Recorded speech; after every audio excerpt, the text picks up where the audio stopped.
మావోయిస్టుల ఏరువేత లక్ష్యంగా కేంద్రతోన్న విషయం తెలిసిందే. ఇటీవల తెలంగాణ ఛత్తీస్గఢ్ సరిహద్దు జిల్లాలో జరిగిన ఎన్కౌంటర్లో మొత్తం 27 మంది మావోయిస్టులను ప్రాణాలు కోల్పోయారు. ఈ క్రమంలోనే కీలక నేత నంబాల కేశవరావు దళ సభ్యుల మృతికి నిరసనగా జూన్ 10న భారత్ బంద్ కు మావోయిస్టు పార్టీ కేంద్ర కమిటీ పిలుపునిచ్చింది.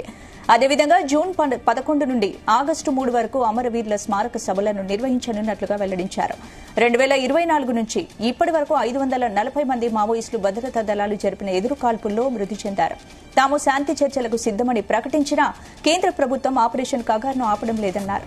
గత 2 నెలలుగా సంయమనం పాటించామని, కేంద్ర రాష్ట ఫాస్టిక్ వైఖరికి నిరసనగా జూన్ 10న భారత్ బంద్ కు పిలుపునిస్తున్నామని మావోయిస్టు కేంద్ర కమిటీ అధికార ప్రతినిధి అభయ్ లేఖను విడుదల చేశారు.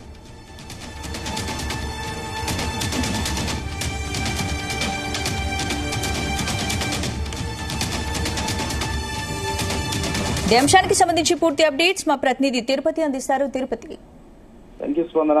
ఏదైతే మొన్న జరిగినటువంటి ఎన్కౌంటర్ లో మావోయిస్టు అగ్రనేత నంబాల కేశవరావు అలియాస్ బసవరాజు మృతితో అయితే మావోయిస్టుల పార్టీకి అయితే తీర నష్టం వాటిలేదని చెప్పాలి. ఆపరేషన్ అగార్తో అయితే ఇప్పటికే ఈ 20,000 మంది పైగా భద్రతా బలగాలు అయితే పూర్తి స్థాయిలో ఛత్తీస్గఢ్, ఒరిస్సా, ఇటు కర్రెగుట్ట సరిహద్దు ప్రాంతాల్లో కూడా మొత్తం కూడా చుట్టుముట్టిన పరిస్థితి అవుతుంది. గత నెల నుంచి కూడా కర్రెగుట్ట ప్రాంతాన్ని వేలాది మంది ఈ యొక్క సిఆర్పీఎఫ్ జవాన్లతో పాటు ఛత్తీస్గఢ్ బస్తర్ ఫైటర్స్ తో పాటు భారీగా కుమ్మే నిర్వహిస్తున్న నేపథ్యంలో అయితే ఇప్పటికే పదుల సంఖ్యలో కూడా మావోయిస్టులు మృతి చెందిన పరిస్థితి ఉంది. ఈ నేపథ్యంలోనే మొన్న జరిగినటువంటి ఎన్కౌంటర్ లో కూడా దాదాపు 27 మంది మావోయిస్టులతో పాటు ఏదైతే అగ్రనేతలతో పాటు బసవరాజు మృతితో అయితే మావోయిస్టు పార్టీకి అయితే గట్టి ఎదురు దెబ్బతైందని చెప్పాలి. మావోయిస్టు కీలక నేత కోసం అయితే మరోపక్క ఏదైతే మావోయిస్టు అగ్రనేత హిడ్మా కోసం కూడా అయితే పోలీసు బలగాలు అయితే ముమ్మరగా అటవీ ప్రాంతం మొత్తం కూడా కుమి నిర్వహిస్తున్న పరిస్థితి ఉంది. ఏదేమైనా ఇప్పటికే ఆపరేషన్ కంగారుతో అయితే ఛత్తీస్గఢ్ ప్రాంతం మొత్తం కూడా వేలాది మంది కేంద్ర భద్రతా బలగాలు అయితే కుమి నిర్వహిస్తున్న పరిస్థితి ఉంది. మొన్న జరిగినటువంటి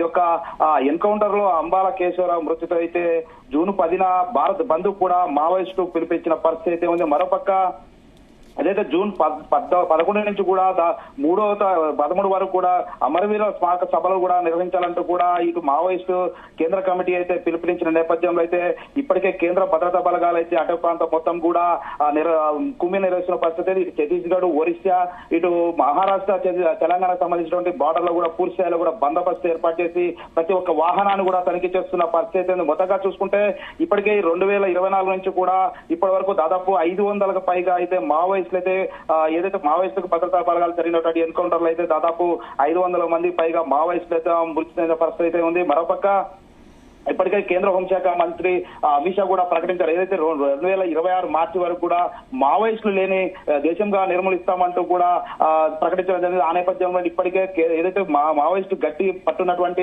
ఛత్తీస్గఢ్ ప్రాంతంలో అయితే మావోయిస్టులు అయితే కోసం అయితే భద్రతా బలగాలు అయితే మొత్తం కుమ్మి నిర్వహిస్తున్న పరిస్థితి. ఇప్పటికే అటవీ ప్రాంతం మొత్తం కూడా వాళ్ళ ఆధీనంలో చేసుకున్న పరిస్థితి ఉంది. ఇటు ఛత్తీస్గఢ్ లో అయితే దాదాపు 2-3 కిలోమీటర్ల వ్యవధిలోనే బేస్ క్యాంపులు ఏర్పాటు చేసుకుని ఈ యొక్క ఆపరేషన్ కొనసాగిస్తున్న పరిస్థితి ఉంది. స్పందన అంటే ఏంటి, ఇప్పుడు గత కొద్ది రోజులుగా తాము శాంతి చర్చలకు సిద్దమని, కాల్పుల విరమణకు సిద్దంగా ఉన్నామని మావోయిస్టు పార్టీ ప్రకటిస్తూనే ఉంది కదా, మరి ప్రభుత్వం ఎందుకు ఆసక్తి చూపడం లేదు? ప్రభుత్వం మావోయిస్టులతో అసలు చర్చలు జరిపే అవకాశమే లేదంటారా?